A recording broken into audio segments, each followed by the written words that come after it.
Hey traders, David Frost, my strategic forecaster, here for another episode of Common Sense Market Analysis. Today is Tuesday, October 15, 2019. We're looking at a daily chart of the SPY, or SPDR, which is the proxy for the S&P 500. So I thought it was appropriate to lead with lemon meringue, or was it cream? Because I definitely got a pie in the face today. So be it. Can't win every trade. The 80-20 rule got me. They tricked me, they trapped me, whatever they did.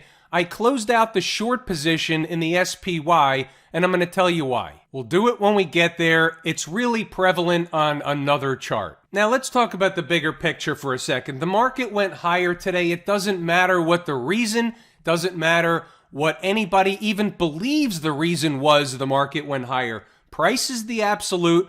We're going to use price and common sense to determine our next move. At least that's what my intention is. That will determine what my next move is. So here's the assessment. There's a couple of things. There's way more than a couple of things. There's actually a bucket full of stuff. We had divergences last night. We'll talk about those as we go through the charts in the various markets as well. We had a tail candle. And what's interesting is, and this is precisely the reason why it's in the chart, I fell for my own reason, the very reason why I don't love tail candles where this one was. I put it in the course. It's in the course at Lazy E-mini Trader, specifically where we like to see tail candles and where they have less importance against where they have more importance. Either way, it was still traded against the high. And even on close, they did close above the high. That's always a choice. There's no accidents or coincidences. They closed above the high of the previous high, or the tail candle. The high was 298.74. Today's close 298.88. So where are they going? Where are we? What's going to happen next? We need to know all this stuff. Can they just reverse tomorrow and go down, and this could be just a big fat trap? It could. It's happened before. But what you can't do in trading is anticipate what kind of trick or what kind of trap might come around tomorrow. You can't trade like that, because that's essentially guessing, and guessing becomes gambling, and gambling ends up with losses. So what we do is essentially abide by a set of rules, all the stuff that's laid out in the course.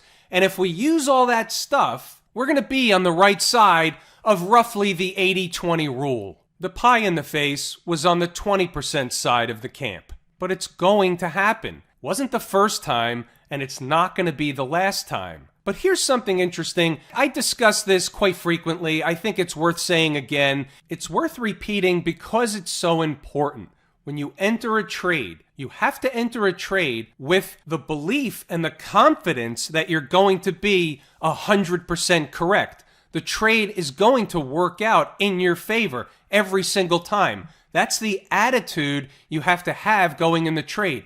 Going in the trade is mechanical. It's not emotional. It's the reason we're in the trade is because price did this, or the chart did that, or the market did whatever. We have our specific reasons as laid out in the course. But we also are completely aware, it's just an awareness, that we're not going to win every trade. We know we're going to lose, but we can't go in with the attitude of, I hope I don't lose this trade.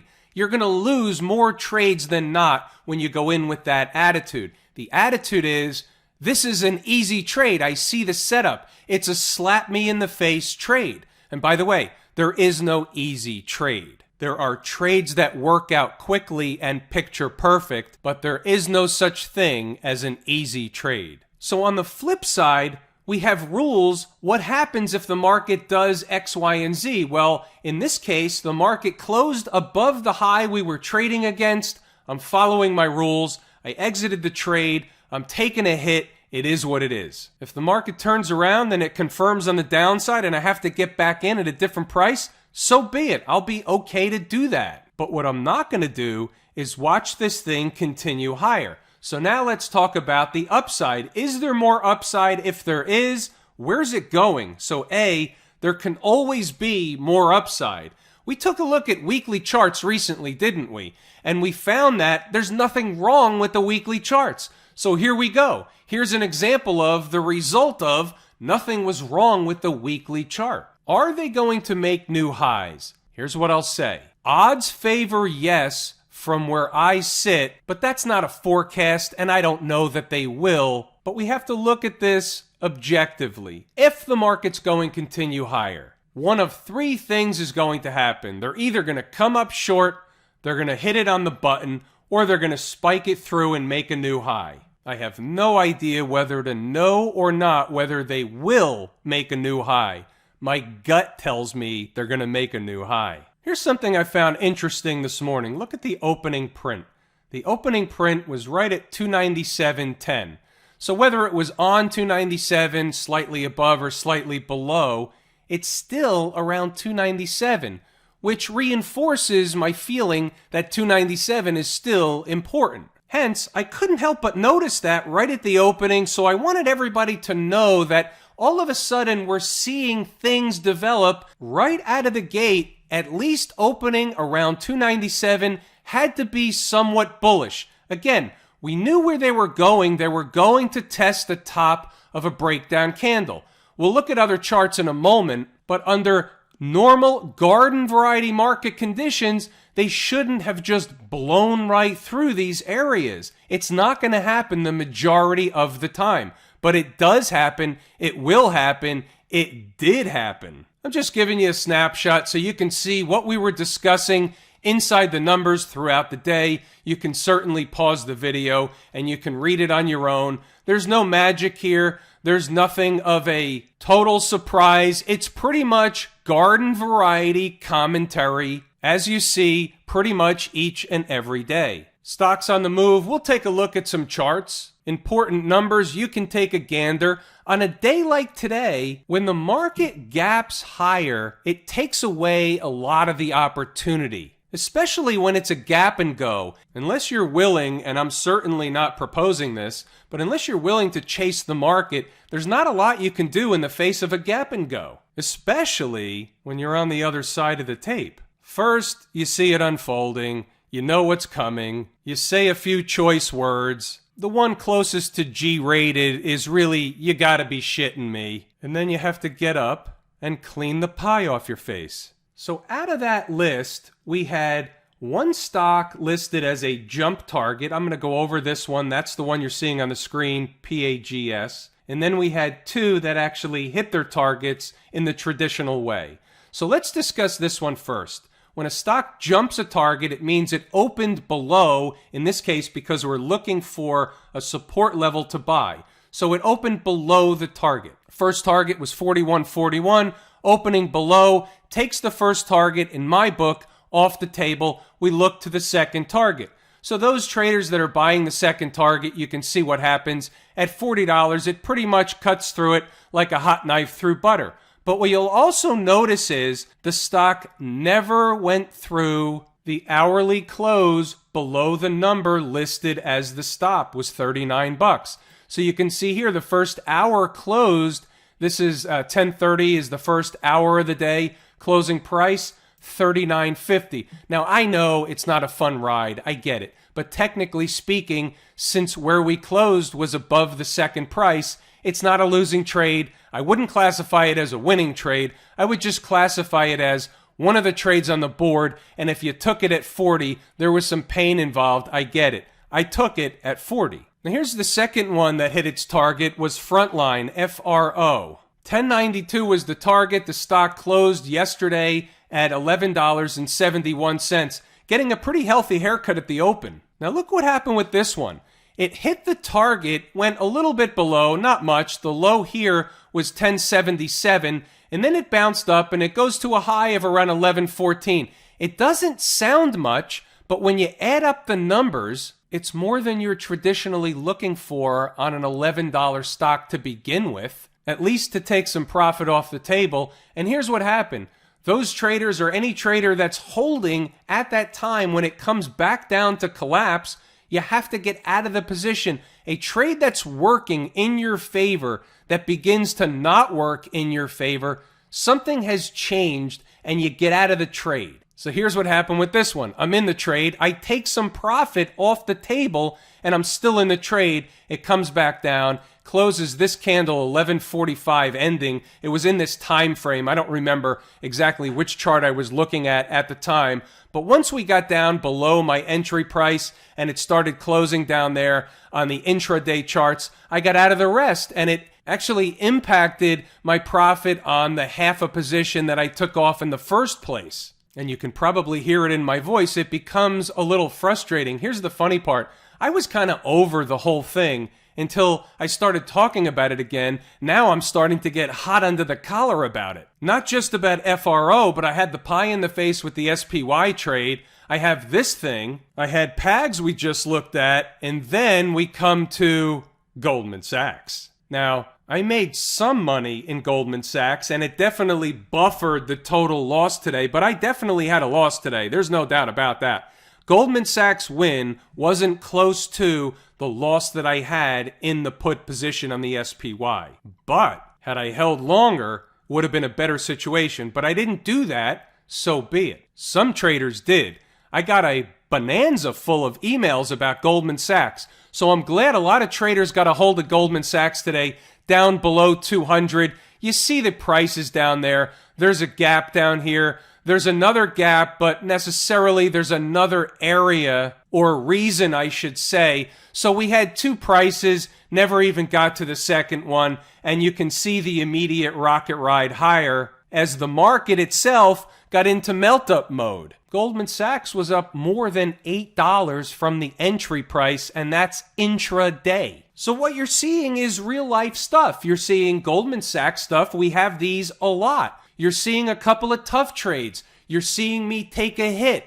I take hits just like everybody else. You're seeing the real stuff. But guess what? I'm going to win in the long run, and so are you if you stick around and you learn day by day, candle by candle, chart by chart. All right, now let's move the ball around the horn a little bit. I've got a couple of things that I want to discuss on this chart. Here's the hourly chart of the SPY. Here's the reason. So yesterday we discussed the bearish pattern, and we discussed that under normal conditions, this bear flag pattern would play to the downside. Now that didn't happen, but what we also said was if we find the market by chance gapping above, for example, the breakdown candle high, or trading above it, which it did today, watch out because there could be another leg to the upside. Now, we didn't see that other leg to the upside today, but that doesn't mean there isn't one other leg or another leg in the offing sooner than later. Now, we've got a lot of numbers sloshing around here. We have this breakdown candle high that comes in at 298.64. We go over to the daily chart. That's not the daily chart. We go over to the daily, and we have this high here at 298.74. We have a breakdown candle high at 298.46. So we have a lot of numbers that are in a tight range. Let's not split hairs over the pennies. The market was going the other way. It's telling you something. Unless it's going to pull the rug out tomorrow and make me look like a fool, that's fine. It has every right to do that. But I'm reading what I read today. If it walks like a duck and it talks like a duck, it's generally a duck, and I'm okay with being wrong. I was wrong on this trade. Here's another thing that we often say, that when in fact we have a setup where the energy is going to be released in the downward direction, in toward these moving averages, for example, or lower, that energy, if the market is going in the other direction, is released in the other direction. So that's what we saw today. That same energy was released. It just flipped around and it went the other way. So we were going to see the move today. And that's another reason why I knew early on we were unlikely to see the market just turn around and head south. It could have.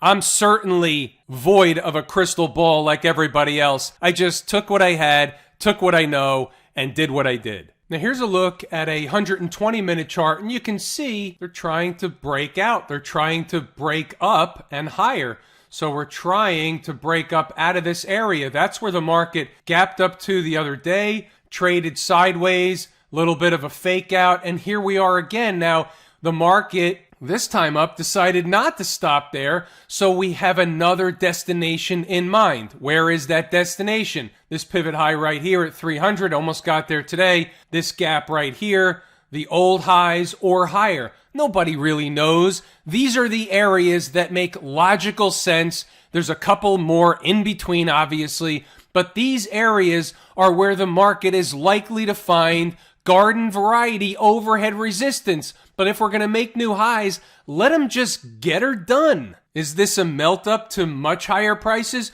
We have no idea. It's way too early to tell. One day at a time, one candlestick at a time. Let's see what they do tomorrow. This may be a total nothing burger. What's doing over in Camp IWM? Here they are back at the convergence of these moving averages. Now, remember that print down there to fill the gap that we noticed from Friday? We noticed it. It didn't happen. It could still happen, but look where we are. We're now all of a sudden knocking on the door once again at this downsloping trend line. Where does it come from? It comes from the weekly chart. We've spiked above it a number of times, but you can see the importance of this trend line. Remember, we discuss this maybe once or twice a month.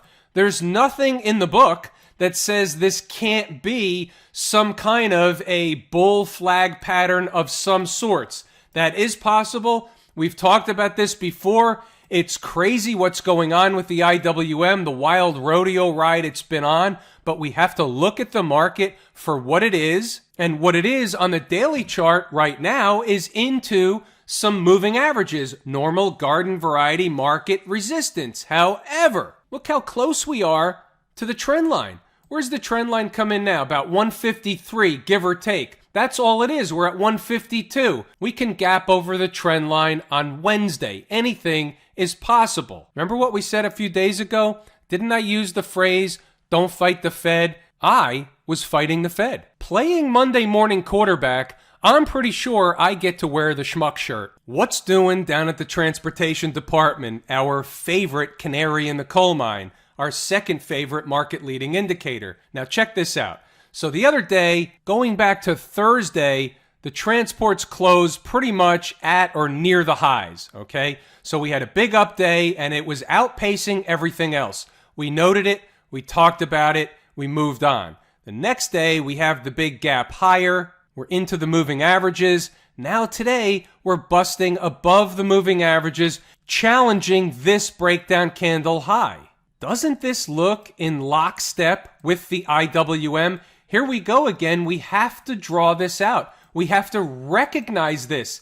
Is this feasible? Is it plausible? I didn't believe it 10 times. Every time the market goes to the top end of the channel, you have to be prepared for a breakout. You have to discuss it. You have to recognize it. Again, it's the umpire thing, calling balls and strikes. How about a short hop over to the pot stocks real quick? Here's Canopy. Nice big update today, over $1. We talked about these last night. How about Tilray, up almost 8% at the end of the day? That's a big move for Tilray. This is one of those deals that was at $300. Now it's at 20. So it's the move from 300 down to 20 that's dramatic. The move from 21 to 22 is not that big of a deal. CRON, Kronos Group. We talked about this one last night, I believe, up 5.5% today. And then ABC, which is Aurora. I don't remember exactly which ones we talked about. We talked about the pot stocks in general. So this was up 7% today. So somebody was listening. How about the Qs? Remember this trend line? I took it off, I put it on, I took it off, now I took it off, and it's gone. Here we are on the weekly chart. You can see we're in an uptrend. We're above all the moving averages, and here we come. Here's a breakdown candle high. Are they going to get through it on the second run? They tried and failed. Here we come again. We'll see. Let's see how much mustard they have in the jar. Nobody's in a position right now to say, this is the high, this is the high, this will be the high, this will, or something higher. So what we do is we wait for the market to let us know where the high is. How do they let us know? It's taught in the course at Lazy E-mini Trader. We look for signs and signal of a trend change. If for me, that's the only thing that I'm going to be doing from this point forward. I'm looking for signs and a signal of a trend change, and I'll have something next to trade against. I had something to trade against. It didn't work. I want something else to trade against. I've talked about that trade way too much tonight. You have every right to submit your paperwork to the complaint department about that. What do you say after a day like this in the Qs? You say it's bullish until it's not, and you move on. The XLF, the financials, little bit of a clue yesterday. We kind of made it a clue, appeared as a clue, smelled like a clue, probably should have made more of it than I did. Here we are at the breakdown candle high. We talked about that. We have another high up here. This is a pivot high right around 28.60 or so. What's the actual number? The high is 28.67. You haven't closed above this breakdown candle high yet. 28.15. You spiked it today, closed below. Is that it? It's possible. We don't know yet. Some markets blew right through certain numbers. Other markets found overhead resistance. That's why we treat each and every chart independent of one another. Remember this? The SMH. We talked about this. Here was this move. Here was this move. Here is this move. We talked about it once. We talked about it twice. We talked about it 3, 4, 5, maybe 6 or 7 times. I have to say, it is pretty remarkable. This is the wall of worry. Look at this chart. This chart is absolutely climbing a wall of worry. You had in the middle of things trade war with China, semiconductors. Companies are getting shut down, blocked out, boxed out, whatever. And all the while, the SMH continue marching north. Why do we look at the SMH? Because it's a general and good indicator of the tech sector, a leading indicator of the tech sector. So here you are, the SMH in an uptrend on the weekly chart, nothing wrong. Getting a little far extended from home base. Home base would be the 20-period moving average. So even on the weekly chart, we're getting extended. You can see we're now extended from the daily chart 20-period moving average. But you know what I always say, the markets can always go a lot farther in whatever direction than people think they can. So there's nothing to say we can't find this at 130 before it decides to come back toward home base, or at least eat some time off the clock, go sideways for a while, and let home base work up to price while price just works time off the clock. And with that, folks, I'm out of wind. I'm going to give it a wrap here. We're going to pull the ripcord. I want to thank each and every one of you. Without you, these videos are not possible, so I appreciate each and every one of you. I'm David Frost, my strategic forecast. Thanks for tuning in for another episode of Common Sense Market Analysis.